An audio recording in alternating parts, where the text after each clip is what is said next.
The Lord said to Moses, "These are the regulations for any diseased person at the time of their ceremonial cleansing. When they are brought to the priest is to go outside the camp and examine them. If they have been healed of their defiling skin disease, the priest shall order that 2 live clean birds, some cedar wood, scarlet yarn, and hyssop be brought for the person to be cleansed. Then the priest shall order that one of the birds be killed over the fresh water in a clay pot. He is then to take the live bird and dip it together with the cedar wood, the scarlet yarn, and the hyssop into the blood of the bird that was killed over the fresh water. 7 times he shall sprinkle the one to be cleansed of the defiling disease, and then pronounce them clean. After that he is to release the live bird in the open fields. The person to be cleansed must wash their clothes, shave off all their hair, and bathe with water.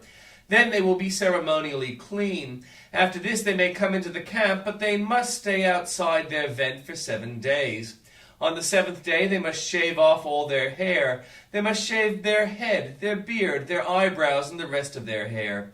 They must wash their clothes and bathe themselves with water, and they will be clean.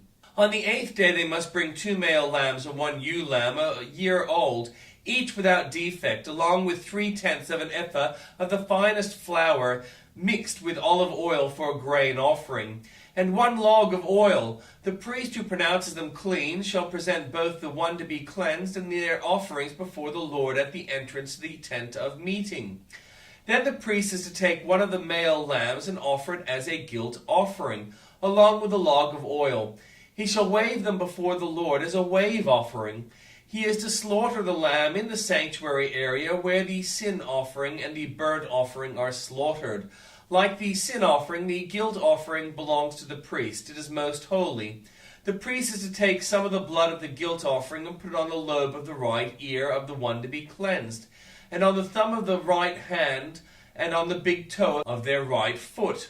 The priest shall then take some of the log of oil, pour it on the palm of his own hand, dip his right forefinger into the oil in his palm, and with his finger sprinkle some of it before the Lord 7 times.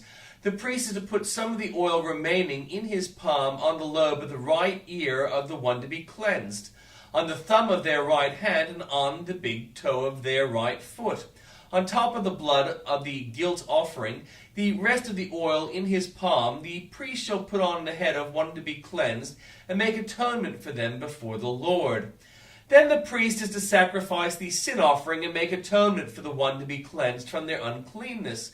After that, the priest shall slaughter the burnt offering and offer it on the altar together with the grain offering and make atonement for them, and they will be clean. If, however, they are poor and cannot afford these, they must make 1 lamb as a guilt offering to be waved to make atonement for them, together with 1/10 of an ephah of the finest flour mixed with olive oil for a grain offering, a log of oil, and 2 doves or 2 young pigeons, such as they can afford, one for a sin offering and the other for a burnt offering. On the 8th day they must bring them for their cleansing to the priest at the entrance to the tent of meeting before the Lord. The priest is to take the lamb for the guilt offering together with a log of oil and wave them before the Lord as a wave offering. He shall slaughter the lamb for the guilt offering and take some of the blood and put it on the lobe of the right ear of the one to be cleansed, on the thumb of their right hand, and on the big toe of their right foot. The priest is to pour some of the oil onto the palm of his own left hand, and with his right forefinger sprinkle some of the oil from his palm 7 times before the Lord. Some of the oil in his palm he is to put on the same place he put the blood of the guilt offering, on the lobe of the right ear of the one to be cleansed, on the thumb of their right hand, and on the big toe of their right foot. The rest of the oil on his palm the priest shall put on the head of the one to be cleansed, to make atonement for them before the Lord. Then he shall sacrifice the doves or the young pigeons, such as the person can afford. One is a sin offering, the other is a burnt offering, together with grain offering. In this way the priest will make atonement before the Lord on behalf of the one to be cleansed. These are the regulations for anyone who has defiling skin disease and who cannot afford the regular offerings for their cleansing. The Lord said to Moses and Aaron, "When you enter the land of Canaan, which I am giving you as your possession, and I put a spreading mold in a house in that land, the owner of the house must go and tell the priest, 'I have seen something that looks like a defiling mold in my house.' the priest is to order the house to be emptied before he goes in to examine the mold, so that nothing in the house will be pronounced unclean. After this, the priest is to go in and inspect the house. He is to examine the mold on the walls, and if it has greenish or reddish depressions that appear to be deeper than the surface of the wall, the priest shall go out of the doorway of the house and close it up for 7 days. On the 7th day, the priest shall return to inspect the house. If the mold has spread on the walls, he is to order that the contaminated stones be torn out and thrown into an unclean place outside the town. He must have all the inside walls of the house scraped, and the material that is scraped off dumped into an unclean place outside the town. Then they are to take other stones to replace these, and take new clay and plaster the house. If the defiling mold reappears in the house after the stones have been torn out, and the house scraped and plastered, the priest is to go and examine it. And if the mold has spread in the house, it is a persistent defiling mold, the house is unclean. It must be torn down, its stones, timbers, and all the plaster, and taken out of town to an unclean place.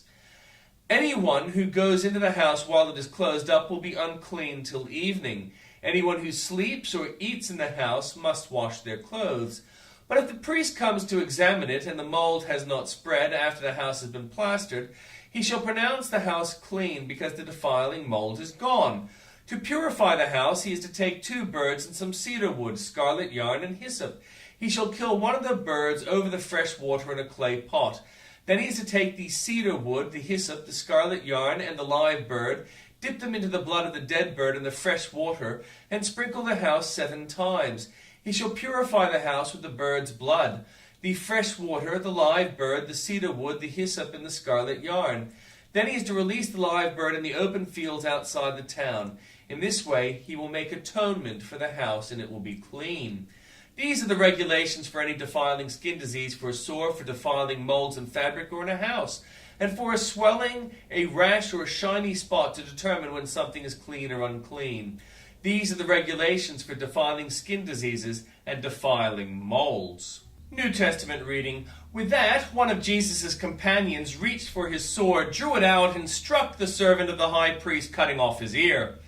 "Put your sword back in its place," Jesus said to him, "for all who draw their sword will die by the sword. Do you think I cannot call on my Father, and he will at once put at my disposal more than 12 legions of angels? But how then would the scriptures be fulfilled that say it must happen in this way?"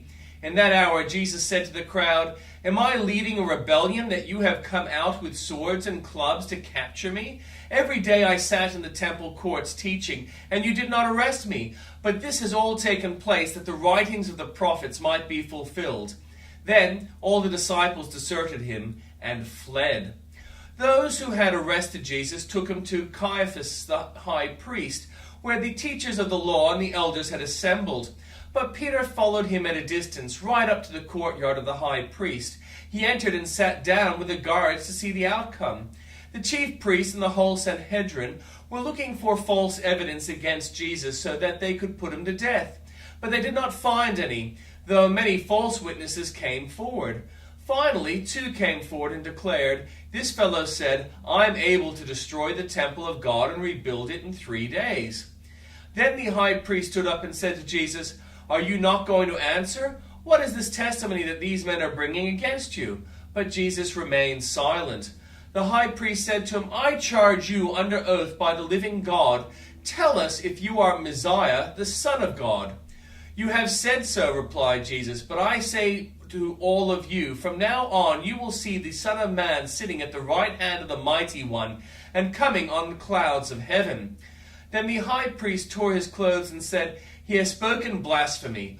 Why do we need any more witnesses? Look, now you have heard the blasphemy. What do you think?" "He is worthy of death," they answered. Then they spit in his face and struck him with their fists. Others slapped him and said, "Prophesy to us, Messiah, who hit you?" Now Peter was sitting out in the courtyard, and a servant girl came to him. "You also were with Jesus of Galilee," she said. But he denied it before them all. "I don't know what you're talking about," he said. Then he went out to the gateway, where another servant girl saw him, and said to the people there, "This fellow was with Jesus of Nazareth." He denied it again with an oath, "I don't know the man." After a little while, those standing there went up to Peter and said, "Surely you are one of them. Your accent gives you away." Then he began to call down curses, and he swore to them, "I don't know the man." Immediately a rooster crowed. Then Peter remembered the word Jesus had spoken, "Before the rooster crows, you will disown me 3 times." And he went outside and wept bitterly.